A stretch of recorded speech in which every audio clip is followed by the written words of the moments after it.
أشهد أن لا إله إلا الله وحده لا شريك له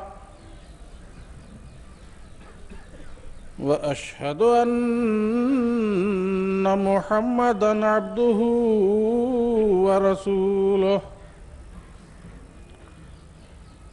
أما بعد فأعوذ بالله من الشيطان الرجيم بسم الله الرحمن الرحيم ادع إلى سبيل ربك بالحكمة والموعظة الحسنة وجادلهم بالتي هي أحسن إن ربك هو أعلم بمن ضل عن سبيله وهو أعلم بالمهتدين سورہ نحل آیت نمبر 127 ترجمہ اس کا یہ ہے: اے رسول، تو لوگوں کو حکمت اور اچھی نصیحت کے ذریعہ اپنے رب کی طرف بلا، اور اس طریق سے جو سب سے اچھا ہو ان سے ان کے اختلافات کے متعلق بحث کر۔ تیرا رب ان کو بھی جو اس راہ سے بھٹک گئے ہیں سب سے بہتر جانتا ہے، اور ان کو بھی جو ہدایت پاتے ہیں۔ پھیلائیں گے صداقت اسلام کچھ بھی ہو، جائیں گے ہم جہاں بھی کہ جانا پڑے ہمیں۔ پرواہ نہیں جو ہاتھ سے اپنے ہی اپنا آپ، حرف غلط کی طرح مٹانا پڑے ہمیں۔ محمود کر کے چھوڑیں گے ہم حق کو آشکار، روئے زمین کو خواہ ہلانا پڑے ہمیں۔ کلام محمود۔ محترم صدر اجلاس و سامعین کرام، قرآن مجید کے مطابق دعوت اللہ انبیاء علیہ السلام کا کام ہونے کی وجہ سے ایک عظیم الشان کام ہے۔ اللہ تعالیٰ انبیاء علیہ السلام کو دنیا میں توحید خالص کے قیام کے لیے مبعوث کرتا ہے۔ دنیا میں جس قدر بھی انبیاء آئے ہیں سب نے لوگوں کو ان کے خالق کی طرف بلایا ہے کہ تمہارا معبود حقیقی خدا تعالیٰ ہے، صرف اس کی عبادت کرو اور اس پر اس کے تمام تر قدرتوں اور صفات کے ساتھ ایمان لاؤ۔ سامعین کرام، جس آسن طریق پر اور بدرجہ اولا یہ کام ہمارے آقا و مولا سیدنا حضرت رسول پاک صلی اللہ علیہ وسلم نے کیا ہے اس کی نظیر نہیں مل سکتی۔ آپ کا اہم منصب بطور نبی اور رسول یہی تھا کہ آپ اللہ کے حکم کے مطابق بنی نوع انسان کو خدا کی طرف بلائیں۔ قرآن شریف میں آپ کا یہ مقام داعین اللہ باذنہ ہی بیان کیا گیا ہے۔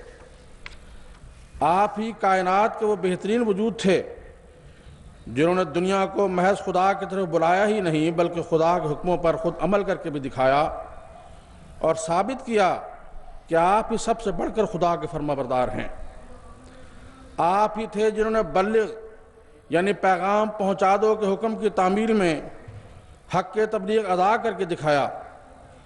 آپ نے مخفی طور پر بھی دعوت اللہ کا فریضہ سر انجام دیا اور اعلانیہ بھی۔ دن کے وقت بھی دنیا کو خدا کی طرف بلایا اور رات کو بھی۔ بنی نوع انسان کا گہرا درد آپ کے سینہ میں موزن تھا، جس کی بنا پر آپ ہر ایک کو اسلام کی تبلیغ کرتے تھے۔ آپ نے غرباء اور فقراء کو بھی پیغام پہنچایا، بادشاہوں اور امراء کو بھی دعوت حق دی۔ ان کی طاقت و سطوت شاہانہ سے کبھی مروب نہیں ہوئے، ہمیشہ قرآنی تعلیم کی تبلیغ حکمت اور استقلال کے ساتھ فرماتے رہے۔ آپ کا اوڑھنا اور بچھونا دعوت اللہ ہی تھا۔ نبی کریم صلی اللہ علیہ وسلم کے سینہ میں دعوت اللہ کا جو درد تھا اور دنیا کی ہدایت کی جو فکر تھی، اس کا اندازہ آپ کے ارشاد سے ہوتا ہے کہ لوگوں، میری اور تمہاری مثال اس شخص کی سی ہے جس نے روشنی کی خاطر آگ جلائی، پروانے اور کیڑے مکوڑے اس پر آ کر گرنے لگے، وہ انہیں پرے ہٹاتا ہے مگر وہ باز نہیں آتے اور اس میں گرتے چلے جاتے ہیں۔ میں بھی تمہاری کمر سے پکڑ پکڑ کر تمہیں آگ میں گرنے سے بچانا چاہتا ہوں، اور تم ہو کہ دیوانہ وار اس آگ کی طرف بھاگے چلے جاتے ہو۔ بخاری۔ خدا کا پیغام پہنچانے کی خاطر رسول پاک صلی اللہ علیہ وسلم نے حکمت کے تمام راہیں اختیار کیں، ہمیشہ نرم زبان استعمال کی، عمدہ نصیحت کے ذریعے دنیا کو اسلام کے حسین پیغام کی طرف بلایا، بشارتوں خوشخبریاں دے کر بھی دعوت دی، اور عذاب الہی سے ہوشیار کر کے اور ڈرا کر بھی دنیا کو متنبع کیا، مگر ہمیشہ تواضع اور عاجزی کی راہ اختیار کرتے ہوئے اتمام حجت کی۔ آپ کی ایک حکمت عملی یہ بھی تھی کہ مشترک قدروں سے بات کا آغاز فرماتے، ہمیشہ توحید کا پیغام مقدم رکھتے تھے، جہاں وہ ضروری ہوتا تالیف قلب کے ذریعے بھی تبلیغ کا حق ادا کرتے۔ اس راہ میں آپ نے دکھ سہے، تکالیف بھی برداشت کیں، ماریں بھی کھائیں اور گالیاں بھی سنیں، مگر ہمیشہ صبر کیا اور کمال استقامت کے ساتھ اپنی بیسر کے دن سے لے کر اس دن تک کہ دنیا سے کوچ فرمایا، خدا کا پیغام پہنچانے میں کبھی سست ہوئے نہ ماندہ۔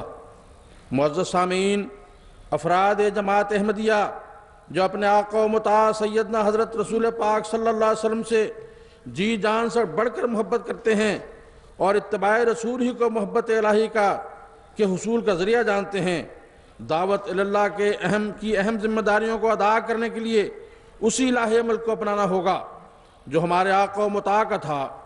چنانچہ رسول پاک صلی اللہ علیہ وسلم پر جب غار حرا میں پہلی وحی نازل ہوئی اور آپ گھبرا کر گھر آئے تو آپ صلی اللہ علیہ وسلم کو دلاسا دیتے ہوئے آپ کے زوجہ مطہرہ نے آپ کو تسلی دی، جس کے الفاظ اس طرح ہیں: کلا واللہ ما یخزیک اللہ ابدا انک لتصل الرحم وتصدق الحدیث وتحمل الکلہ وتکسب المعدوم وتقری الضیف وتعین علی نوائب الحق۔ کہ خدا نے جو اہم ذمہ داری آپ کو خدا کی طرف لوگوں کو بلانے کے لیے سونپی ہے، اس میں کبھی آپ رسوا نہیں ہوں گے، کیونکہ آپ صلہ رحمی کرتے ہیں اور صادق القول ہیں، آپ لوگوں کے بوجھ اٹھاتے ہیں، وہ اخلاق بالخصوص توحید الہی جو اس دنیا سے معدوم ہے اس کا قیام کرتے ہیں۔ سامعین کرام، پس ہر ایک داعی اللہ احمدی کے لیے بھی یہی وہ خصوصیات ہیں اور یہی وہ لاہ عمل ہے جس کا ذریعہ ہم کامیاب داعی اللہ بن سکتے ہیں۔ اللہ ہمیں اس کی توفیق عطا فرمائے، آمین۔ جیسا کہ خاکسار نے ذکر کیا ہے کہ حضور صلی اللہ علیہ وسلم نے دعوت اللہ کے لیے بڑی تکالیف اٹھائیں، مگر اس کام میں پیچھے نہیں ہٹے۔ اہل طائف کو دعوت اسلام دینے کے لیے گئے تو وہاں کے لوگوں نے کچھ آورہ اور بدماش لڑکے آپ کے پیچھے لگا دیے، جنہوں نے آپ پر پتھروں کی بارش کی اور آپ کے جسم مبارک کو سرتا پر لہو لہان کر دیا۔ پس راہ خداوندی میں کوئی ایسی تکلیف نہ تھی جو آپ کو پہنچائی نہ گئی ہو، مگر محبوب خدا کے پایا ثبات کو دیکھیے، ان سب کے باوجود آپ اپنے مشن سے غافل نہ ہوئے۔ یہ وہ عظیم ہمت و استقلال ہے جس کی مثال پیش کرنے سے تاریخ عالم قاصر ہے۔ کفار مکہ نے آپ کو اس کام سے روکنے کی ہر ممکن کوشش کی، حتیٰ کہ آپ کے ساتھ سختیاں بھی کی گئیں، لیکن جب انہوں نے دیکھا کہ آپ اپنے کام سے رکتے ہی نہیں تو انہوں نے آپ کو دنیاوی لالچ دینی چاہی اور آپ کے چچا ابو طالب کے سامنے یہ بات رکھی کہ اپنے بھتیجے سے پوچھو، اگر وہ مال دولت چاہتا ہے تو ہم دینے کو تیار ہیں، اگر سرداری چاہتا ہے ہم اسے اپنا سردار ماننے کو تیار ہیں، اگر کسی خوبصورت لڑکی سے شادی کرنا چاہتا ہے ہم اس بات کے لیے تیار ہیں، مگر اسے کہیں کہ یہ کام چھوڑ دے۔ قربان جاؤں اپنے پیارے نبی صلی اللہ علیہ وسلم پر آپ نے ان مادہ پرست کفار کو دو ٹوک جواب دیا کہ اگر تم لوگ میرے ایک ہاتھ پر سورج اور دوسرے ہاتھ پر چاند بھی رکھ دو تو بھی میں اپنے فرض سے باز نہیں رہوں گا، میں اپنے کام میں لگا رہوں گا حتیٰ کہ خدا اسے پورا کر دے۔ نعرہ تکبیر، محسن انسانیت، پاک محمد مصطفیٰ، حضرت خاتم الانبیاء۔ سامعین کرام، مکہ میں تبلیغ کے زمانہ میں نبی اکرم صلی اللہ علیہ وسلم اور آپ کے صحابہ کو جو تکالیف اور اذیتیں برداشت کرنی پڑیں وہ ایک دردناک اور المناک باب ہے۔ اس دور کے صحابہ بلکہ خود نبی اکرم صلی اللہ علیہ وسلم نے بھی وہ کربناک یادیں بہت کم بیان کی ہیں۔ نبی اکرم صلی اللہ علیہ وسلم خود فرماتے تھے، خدا کی راہ میں مجھے اتنی ایذا پہنچائی گئی کہ کبھی کسی کو اتنی ایذا نہیں دی گئی، اور مجھے اللہ کی راہ میں اتنا ڈرایا گیا کہ کبھی کسی شخص کو اتنا خوف زدہ نہیں کیا گیا۔ میرے پر تین دن اور راتیں ایسی آئیں کہ میرے اور میرے اہل و عیال کے لیے کھانے کی کوئی ایسی چیز موجود نہ ہوتی تھی جسے کوئی ذی روح کھا سکے، سوائے اس معمولی کھانے یا کھجوروں کے جو بلال اپنی بغل میں دبائے پھرتا تھا۔ بخاری۔ آقا و مطاع سیدنا حضرت رسول پاک صلی اللہ علیہ وسلم نے نہ صرف یہ کہ خود ہر قسم کے تکالیف اٹھا کر دعوت اللہ کی، بلکہ اپنی قوت قدسیہ کے نتیجہ میں ایسے داعین اللہ تیار کر دیے کہ جنہوں نے دعوت اللہ کے میدان میں نہ صرف یہ کہ تکالیف اٹھائیں بلکہ اس راہ میں جان کی بازیاں لگا دیں اور اس پر فخر محسوس کیا۔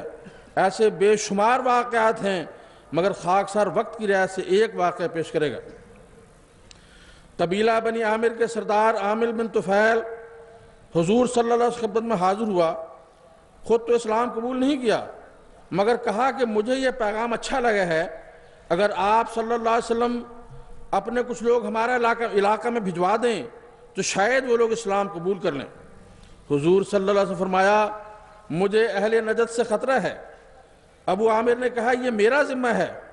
چنانچہ اس نے جا کر اہل نجد کو بتا دیا کہ محمد صلی اللہ علیہ وسلم کے ساتھیوں کو میں نے پناہ دی ہے۔ یہ 70 حفاظ قرآن تھے جو دن کو قرآن اور نماز پڑھتے اور رات کو عبادت کرتے تھے۔ ان کے امیر حرام بن ملحان رضی اللہ عنہ نے جب بنی سلیم کو پیغام پہنچایا اور رسول اللہ صلی اللہ علیہ وسلم کا خط دیتے ہوئے کہا کہ اے اہل بیر معونہ، میں تمہاری طرف رسول اللہ صلی اللہ علیہ وسلم کا نمائندہ ہو کر آیا ہوں، اللہ اور اس کے رسول صلی اللہ علیہ وسلم پر ایمان لاؤ۔ اس دوران ایک شخص نے پیچھے سے آ کر ان کو نیزہ مارا، ان کی گردن سے خون کا فوارہ نکلا۔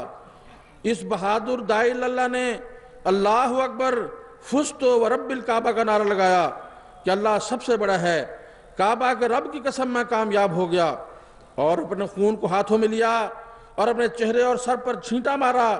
بعد ازاں ان کے ساتھیوں پر بھی حملہ کر دیا گیا، اور اس میدان میں 70 داعین اللہ نے جامع شہادت نوش کیا۔ بخاری۔ رسول پاک صلی اللہ علیہ وسلم کے ان ساتھیوں کی وفا اور راضی برضا رہنے کا یہ عالم تھا کہ بوقت شہادت انہوں نے دعا کی، اے اللہ ہمارے حال کی خبر اپنے رسول صلی اللہ علیہ وسلم کو دے، اور ان کو ہمارا سلام اور پیغام پہنچا کہ ہم اپنے رب کی رضا پر راضی ہیں۔ رسول اللہ صلی اللہ علیہ وسلم کو بذریعہ وحی اطلاع ہو گئی، اور آپ نے صحابہ کو اس سے مطلع فرمایا۔ ان شہادتوں کا حضور کو اتنا صدمہ اور غم تھا کہ کبھی کسی اور وفات پر اتنا غم نہیں ہوا۔ 1 ماہ تک حضور رو رو کر نمازوں میں خدا تعالیٰ سے مدد و نصرت کی دعائیں کرتے رہے۔ معزز سامعین، آج آقا و مطاع سیدنا حضرت رسول پاک صلی اللہ علیہ وسلم کی کامل پیروی میں تبلیغ اسلام کا مقدس فریضہ بطور خاص جماعت احمدیہ کا سپرد کیا گیا ہے۔ معزز سامعین، آج آقا و مطاع سیدنا حضرت رسول پاک صلی اللہ علیہ وسلم کی کامل پیروی میں تبلیغ اسلام کا مقدس فریضہ بطور خاص جماعت احمدیہ کا سپرد کیا گیا ہے۔ سیدنا حضرت رسول پاک صلی اللہ علیہ وسلم کے عاشق صادق سیدنا حضرت مسیح موعود علیہ السلام اور آپ کے خلفائے کرام نے متعدد بار یہ امر تاکیداً بیان فرمایا ہے کہ اس زمانے کا اصل اور حقیقی جہاد یہی ہے کہ اسلام کو ساری دنیا میں روحانی طور پر غالب کر دیا جائے۔ ظاہر ہے کہ اس مقدس جہاد میں عملاً شامل ہونا نہ صرف اپنے فرض منصبی کو ادا کرنا ہے، بلکہ ہر احمدی کی حقیقی سعادت اور خوشبختی اسی میں ہے کہ وہ کامیاب داعی اللہ بن جائے۔ یہ عظیم مقصد کیسے حاصل کیا جا سکتا ہے؟ اس کا ایک ذریعہ یہ ہے کہ ہم ان مقدس بزرگوں کی تحریرات اور ارشادات سے استفادہ کریں جو خدائی نور سے منور ہوئے، اور اس نور کے برکت سے ہمارے لیے بھی کامیابی کی راہیں متعین کیں، ہمارے لیے بھی کامیابی کی نورانی راہیں متعین کیں۔ دعوت اللہ اور تبلیغ اسلام کی اہمیت، افادیت، برکت اور ضرورت کے موضوعات پر سیدنا حضرت مسیح موعود علیہ السلام، حضرت امیر حکیم الامت مولانا نور الدین خلیفۃ المسیح رضی اللہ تعالیٰ عنہ، حضرت مرزا بشیر الدین محمود احمد خلیفۃ المسیح ثانی المسلم موعود رضی اللہ تعالیٰ عنہ، حضرت حافظ مرزا ناصر احمد خلیفۃ المسیح ثالث رحمہ اللہ تعالیٰ عنہ، حضرت خلیفۃ المسیح رابع رحمہ اللہ تعالیٰ عنہ، اور ہمارے پیارے موجودہ امام حضرت امیر المومنین خلیفۃ المسیح خامس اید اللہ تعالیٰ عزیز کے روح پرور اور بصیرت افروز ارشادات کو دعوت اللہ کی راہ میں لاہ عمل بنانا چاہیے۔ اب خاکسار وقت کی رعایت سے ان مبارک وجودوں کی تحریرات میں سے کچھ پیش کرتا ہے۔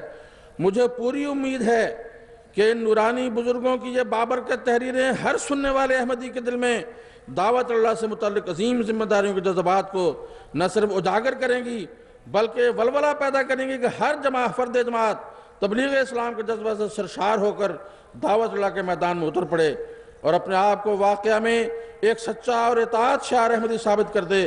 خدا کرے کہ ایسا ہی ہو، آمین۔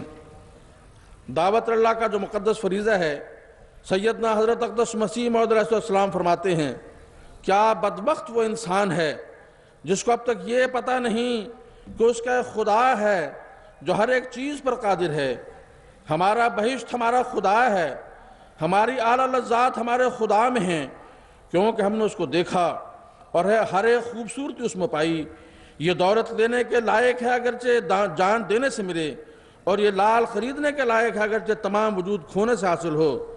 اے محروموں، اس چشمہ کی طرف دوڑو کہ وہ تمہیں سیراب کرے گا۔ یہ زندگی کا چشمہ ہے جو تمہیں بچائے گا۔ میں کیا کروں، کس طرح اس خوشخبری کو دلوں میں بٹھا دوں، کس دف سے بازاروں میں منادی کروں کہ تمہارا یہ خدا ہے تا لوگ سن لیں، اور کس دوا سے میں علاج کروں تا سننے کے لیے لوگوں کے کان کھل سکیں۔ کشتی نور روحانی خزائل جلد 19 صفحہ 21-22۔ اسی طرح احباب جماعت کو فرمایا، تمہیں خوشخبری ہو کہ قرب کا میدان خالی ہے، ہر ایک قوم دنیا سے پیار کر رہی ہے، اور وہ بات جس سے خدا راضی ہو اس کی طرف دنیا کو توجہ نہیں۔ وہ لوگ جو پورے زور سے اس دروازہ میں داخل ہونا چاہتے ہیں، ان کے لیے موقع ہے کہ اپنے جوہر دکھلائیں اور خدا سے خاص انعام پائیں۔ فرمایا، یہ مت خیال کرو کہ خدا تمہیں ضائع کر دے گا۔ فرمایا، یہ مت خیال کرو کہ خدا تمہیں ضائع کر دے گا۔ تم خدا کے ہاتھ کا ایک بیج ہو جو زمین میں بویا گیا۔ خدا فرماتا ہے کہ یہ بیج بڑھے گا اور پھولے گا، اور ہر ایک طرف اس کی شاخیں نکلے گی اور ایک بڑا درخت ہو جائے گا۔ پس مبارک وہ جو خدا پر ایمان رکھے اور درمیان میں آنے والی ابتلاؤں سے نہ ڈرے، کیونکہ ابتلاؤں کا آنا بھی ضروری ہے تا خدا تمہاری آزمائش کرے کہ کون اپنے دعوی بیعت میں صادق اور کون کاذب ہے۔ وہ جو کسی ابتلا سے لغزش کھائے گا وہ کچھ بھی خدا کا نقصان نہیں کرے گا، اور بدبختی اس کو جہنم تک پہنچائے گی۔ اگر وہ پیدا نہ ہوتا تو اس کے لیے اچھا تھا، مگر وہ سب لوگ جو آخر تک صبر کریں گے اور ان پر مصائب کے زلزلے آئیں گے اور حوادث کی آندھیاں چلیں گی اور قومیں ہنسی اور ٹھٹھا کریں گی اور دنیا ان سے سخت کراہت کے ساتھ پیش آئے گی، وہ آخر فتح یاب ہوں گے اور برکتوں کے دروازے ان پر کھولے جائیں گے۔ نعرہ تکبیر، نعرہ تکبیر، اسلام احمدیت، اسلام احمدیت، محسن انسانیت، غلام احمد کی۔ حضور نے ہر اس درخت کا جو جماعت کے آئندہ مسائی کا مظہر بننے والا تھا بیج بویا، اور جماعت کی ہر پہلو پر رہنمائی فرمائی، جماعت کی تربیت کے مختلف پہلوؤں پر روشنی ڈالی، اور جماعت کو ان راہوں پر گامزن کیا جو قومی سربلندی کے لیے بہت ضروری ہیں۔ ہر اس راہ کی نشاندہی کی جس پر چل کر خدا تعالیٰ کی یہ پیش گوئی آسن طور پر پوری ہونی تھی کہ میں تیری تبلیغ کو زمین کے کناروں تک پہنچاؤں گا۔ آج اللہ کے فضل سے جماعت کی مسائی کا جال ساری دنیا میں پھیلا ہوا ہے۔ کوئی خطہ ایسا نہیں جہاں دعوت اللہ کا پیغام نہ پہنچایا جا رہا ہو اور مسلمانوں کی رفعت و سربلندی کے لیے شبانہ روز کوششیں جاری نہ ہوں۔ مشرق ہو یا مغرب، شمال ہو یا جنوب، جزائر ہو یا بر اعظم، ہر کہیں حضرت مسیح موعود علیہ السلام کے خدام اللہ تعالیٰ کے اس آخری مکمل و اکمل پیغام کو، جس کو اس نے اپنے پیارے حبیب محمد مصطفیٰ صلی اللہ علیہ وسلم نازل کیا تھا، دل میں اتارنے میں مصروف عمل ہیں۔ سامعین کرام، حضرت صلی اللہ علیہ وسلم کا عاشق صادق سیدنا حضرت مسیح پاک علیہ السلام کے دل میں اپنے آقا و مطاع کی اتباع میں دعوت اللہ کے لیے جو تڑپ تھی، اس حوالہ سے ظاہر و باہر ہے۔ بھائیو، صحابہ حضرت مسیح موعود علیہ السلام نے بھی اصحاب حضرت صلی اللہ علیہ وسلم کے نقش قدم پر چلتے ہوئے اس راہ میں بہت ساری تکالیف اٹھائیں مگر پیچھے نہیں ہٹے بلکہ قدم آگے ہی بڑھایا۔ وقت کی رعایت سے اس موقع پر صحابہ حضرت مسیح موعود علیہ السلام کے بے شمار واقعات میں سے بھی صرف ایک کا ذکر ازدیاد ایمان اور دائر اللہ کے دلوں میں حرارت پیدا کرنے کے موجب ہوگا۔ تاریخ احمدیت میں درج ہے کہ حضرت اقدس علیہ السلام جب سیالکوٹ سے واپس آئے اور حضرت مولانا برہان الدین صاحب جہلمی رضی اللہ تعالیٰ عنہ کو جہلمی حضور کو الوداع کہنے کے بعد پیچھے رہ گئے تو بعض شرینوں نے آپ کی بے عزتی کی بلکہ پکڑ کر منہ میں گوبر ٹھونس دیا، لیکن آپ نے نہایت بشاشت کے ساتھ فرمایا، او برہانیاں اے نعمتاں کتھوں، یعنی اے برہان الدین یہ نعمتیں روز روز کہاں میسر آتی ہیں۔ ایک مرتبہ قادیان دارالمان میں حضرت اقدس شاہ نشین پر جلوہ افروز تھے اور حضور کے کلمات طیبات کا سلسلہ جاری تھا اور حضور علیہ السلام حقائق کو معرف بیان فرما رہے تھے۔ حضرت مولوی نور الدین صاحب رضی اللہ تعالیٰ عنہ، حضرت مولوی عبدالکریم صاحب رضی اللہ تعالیٰ عنہ اور دوسرے بزرگ بھی مجلس میں بیٹھے ہوئے تھے کہ مولوی صاحب نے زار و قطار رونا شروع کر دیا اور بے اختیاری کی وجہ سے ہچکی بن گئی۔ حضرت اقدس نے پوچھا کیا بات ہے، آپ کیوں روتے ہیں؟ لیکن حضور جتنا پوچھتے آپ اتنا ہی زور سے رونے لگ جاتے۔ آخر بار بار پوچھنے اور تسلی دلانے پر مولوی صاحب نے عرض کیا، حضور سب سے پہلے میں باولی شریف والوں کی خدمت کرتا رہا، پھر مولوی عبداللہ صاحب غزنوی کی خدمت میں رہا، اس کے بعد پیر صاحب کوٹھہ شریف کے پاس گیا اور اب حضور کا خادم اور مرید ہوں۔ خدا تعالیٰ کا مسیح آ گیا ہے، یہ خدا تعالیٰ کا فضل ہے کہ اس نے مجھے ایمان لانے کی توفیق عطا فرما دی، لیکن میں دیکھتا ہوں کہ میرے پاس کچھ بھی نہیں کہ اسلام کے لیے قربان کر سکوں، حالانکہ وہ غریب ہی اسی لیے ہوئے تھے کہ احمدی ہو گئے تھے۔ ہم سنا کرتے تھے کہ مسیح آئے گا تو خزانے لٹائے گا، اور حضور نے خوب خزانے لٹائے۔ پھر کہنے لگے کہ میں تو پھر بھی جھڈو کا جھڈو بے وقوف، یعنی اب تک ناکارہ اور ناکارہ ہوں، یہ کہہ کر پھر چیخیں مار کر رونے لگے۔ اس پر حضور نے نہایت شفقت اور محبت سے فرمایا، آپ گھبرائیں نہیں اور کوئی فکر نہ کریں، آپ نے جہاں پہنچنا تھا پہنچ گئے، اب رونے دھونے کی ضرورت نہیں ہے۔ مولوی صاحب جب بھی قادیان آتے تو حضرت مسیح موعود علیہ السلام یہ خواہش کا اظہار ضرور فرماتے کہ آپ قادیان میں ہی آ جائیں، مگر مولوی صاحب یہ عرض کرتے کہ حضور میں نالائق ہوں، اس قابل نہیں کہ حضور کی خدمت کر سکوں، الٹا اپنا بوجھ آپ پر ڈالوں۔ مولوی صاحب قادیان سے واپسی پر ہمیشہ امرتسر، لاہور وغیرہ احمدی جماعتوں کا دورہ کرتے اور اپنے دوستوں کو تبلیغ کرتے ہوئے جہلم آتے۔ تاریخ احمدیت جلد دوم صفحہ 410۔ آسمان پر دعوت حق کے لیے ایک جوش ہے، ہو رہا ہے نیک تبوں پر فرشتوں کو عطار، باغ میں ملت کے ہے کوئی گل رانہ کھلا، آئی ہے باد صبا گلزار سے مستانہ وار، اب اسی گلشن میں لوگوں راحت و آرام ہے، وقت ہے جلد آؤ اے آوارگان دشتخوار۔ نعرہ تکبیر، نعرہ تکبیر، اسلام احمدیت، اسلام احمدیت۔ سامعین اکرام، دعوت اللہ کے سلسلہ میں سیدنا حضرت اقدس مسیح موعود علیہ السلام کے اپنی طرف ملاحظہ فرمائیں۔ فرمایا ہمارے اختیار میں ہو تو ہم فقیروں کی طرح گھر بگھر پھر کر خدا تعالیٰ کے سچے دین کی اشاعت کریں، اور پھر اس راہ میں اور پھر اس ہلاک ہونے والے شرک اور کفر سے جو دنیا میں پھیلا ہوئے لوگوں کو بچائیں اور اس میں زندگی ختم کر دیں، خواب مارے ہی جائیں۔ ملفوظات جلد سوم صفحہ 391۔ اب خاکسار حضرت خلیفۃ المسیح اول کے جوش دعوت اللہ کے بارے میں کچھ عرض کرتا ہے۔ حضرت خلیفۃ المسیح اول رضی اللہ تعالیٰ عنہ کے جوش دعوت اللہ کے بارے میں حضرت شیخ یعقوب علی صاحب تراب لکھتے ہیں، چوٹ اور اس کی تکلیف، کم خوابی اور اس کا کرب، ذوف اور ناتوانی ایک طرف، مگر اس حالت میں دعوت اللہ کا جوش ایسا ہے کہ برادرم مفتی محمد صادق صاحب واپس آئے تو بڑے شوق کے ساتھ ان کے حالات سفر کو غیر معمولی طور پر سنا، اور تبلیغ کا جو کام ان حصوں میں ہوا اس کی تفصیل معلوم کر کے بہت خوش ہوئے۔ پھر خواجہ صاحب یعنی خواجہ کمال الدین صاحب جب پہلی مرتبہ عیادت کے لیے آئے تو انہوں نے ذکر کیا کہ علی گڑھ میں جو لیکچروں کا انتظام ہوا ہے اس میں پہلا لیکچر میرا ہے۔ صاحبزادہ آفتاب احمد خان صاحب کا تار آیا تھا، مگر حضور کی ناسازی تباہ کے باعث میں نے انہیں اطلاع نہیں دی، میں نے انہیں اطلاع دی کہ میں نہیں آ سکتا۔ اس پر انہوں نے بذریعہ تار حضور کی عادت کی ہے اور مجھے بلا کر کہا کہ جب تک حضرت کی طبیعت درست نہ ہو نہ آؤ۔ اس پر حضور نے فرمایا نہیں، میری علالت اس تبلیغ کے کام میں روک نہ ہو، وہاں ضرور جانا چاہیے۔ انہیں لکھ دو کہ میں اپنے وجود کو کسی طرح بھی دین حق کے کام میں روک نہیں بنانا چاہتا۔ میری آرزو تو یہ ہے کہ میں دین حق ہی کی خدمت میں زندگی پوری کروں۔ تم ضرور جاؤ۔ الحکم 7 جنوری 1911 صفحہ 5۔ بیان ہے کہ انہوں نے سفر پر روانہ ہوتے وقت جماعت کے لیے پیغام پوچھا۔ حضور رضی اللہ تعالیٰ نے فرمایا، باہمت واعظ مطلوب ہیں جو اخلاص و ثواب سے بات کریں، عاقبت اندیش صرف اللہ پر بھروسہ کرنے والے، دعاؤں کے قائل اور پھر علم پر نہ گھمنڈ کرنے والے علماء مطلوب ہیں جن کو فکر لگی ہو کہ کیا کیا جاوے کہ اللہ راضی ہو۔ الحکم 7 اگست 1909 صفحہ 1-2۔ سیدنا حضرت مسلم موعود رضی اللہ تعالیٰ عنہ نے اپنے دل میں جوش دعوت اللہ کو لیے ہوئے احباب جماعت کو جس ولولہ انگیز رنگ میں اس میدان میں کود جانے کا ارشاد فرمایا اب خدا کی نوبت جوش میں آتی ہے اور تم کو خدا تعالیٰ نے اس نوبت خانہ کی ضرب سپرد کی ہے۔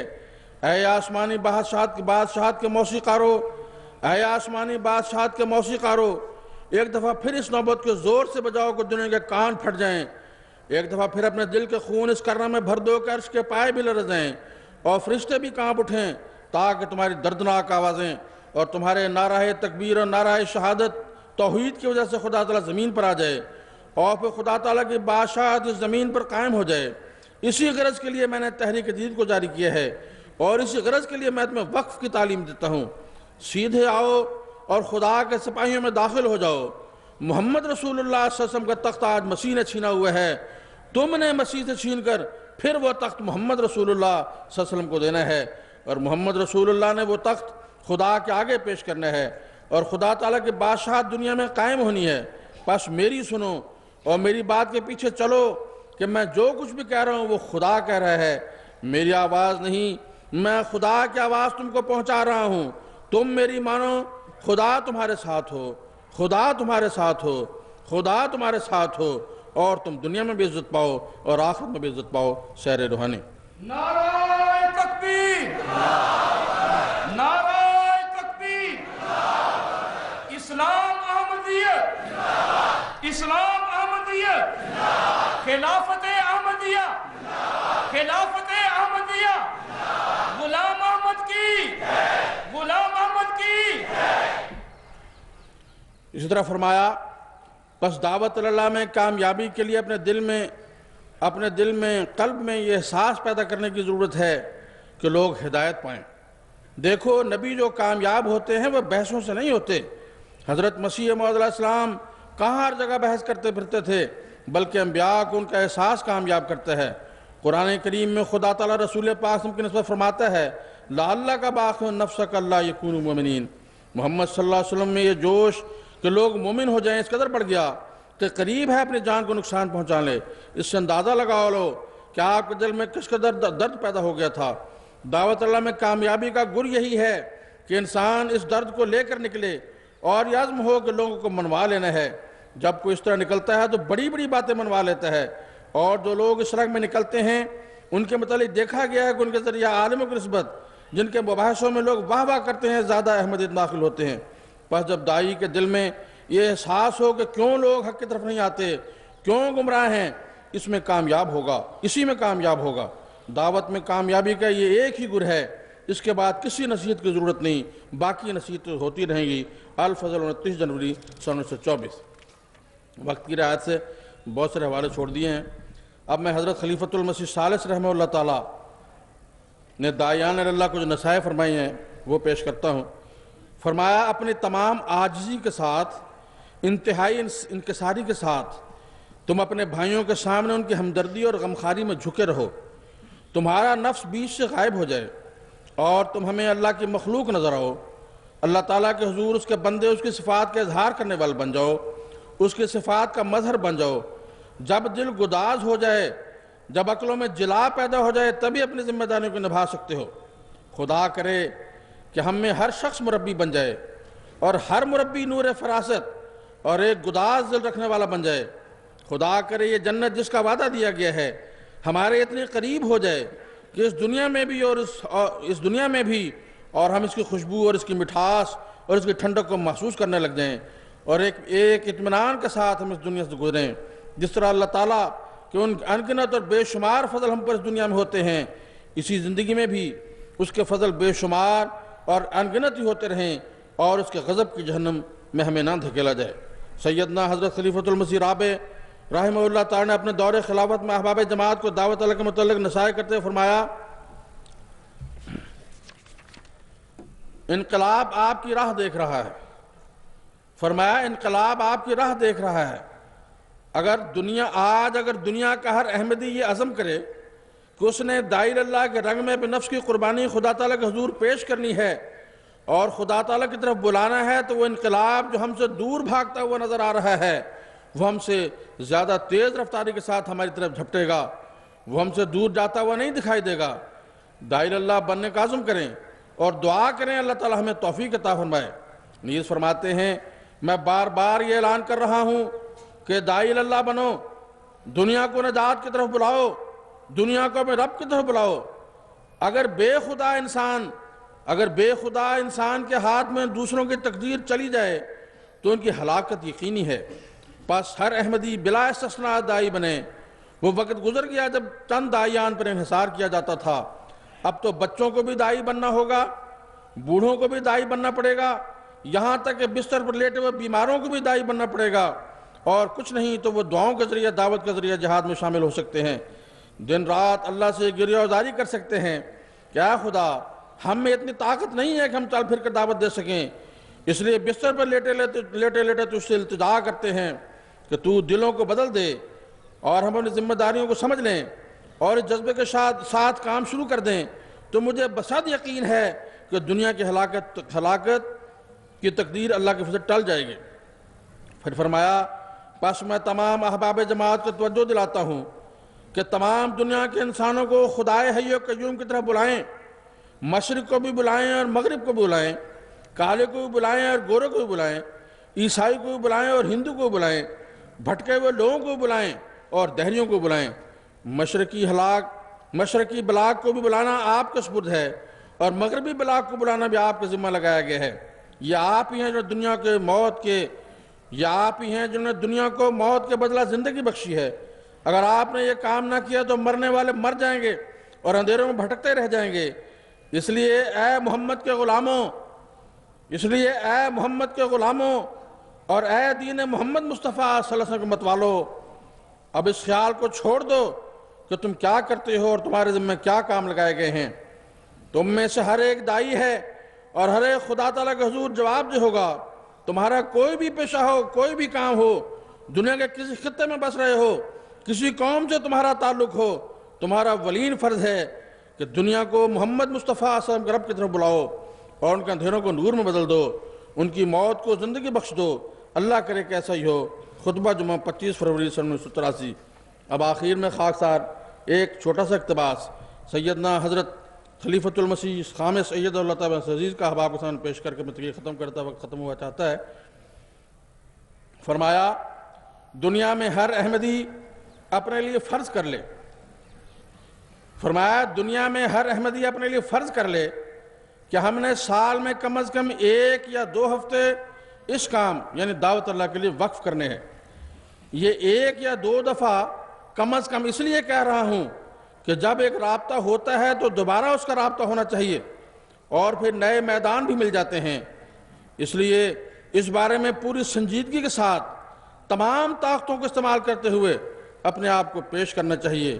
خاکسار اپنی تقریر اپنے پیارے امام کے اس پیغام پر ختم کرتا ہے جو آپ نے شہدائے لاہور کی عظیم شہادتوں کے بعد جرمنی کے جلسہ سالانہ سن 2010 میں اپنے بصورت افروز خطاب کے ذریعہ عالمگیر جماعت احمدیوں کو دیا. آپ فرماتے ہیں، پس اے احمدیو تم اس ظلم عظیم پر پریشان نہ ہو کہ الہی جماعتوں سے یہ ہمیشہ روا رکھا گیا ہے. ان ظالموں کا معاملہ خدا پر چھوڑ دو. جماعت احمدیہ کے ترقی جیسا کہ میں نے کہا ہے نہ پہلے کبھی ان واقعات سے رکی ہے نہ آئندہ انشاءاللہ رکے گی. ظالموں کو اللہ پکڑے گا اور ضرور پکڑے گا. ہمارا کام خدا تعالیٰ کے سامنے جھکنا اور اس کی رحمت کو جذب کرنا ہے. خطاب جلسہ سلطنت جرمنی 27 جون سن 2010۔ اللہ تعالی ہم سب کو دعوت اللہ کے سلسلہ میں اپنی ذمہ داریوں کو سمجھنے اور انہیں احسن رنگ میں ادا کرنے کی توفیق عطا فرمائے، آمین برحمتک یا ارحم الراحمین، وآخر دعوانا الحمدللہ رب العالمین۔ نعرہ تکبیر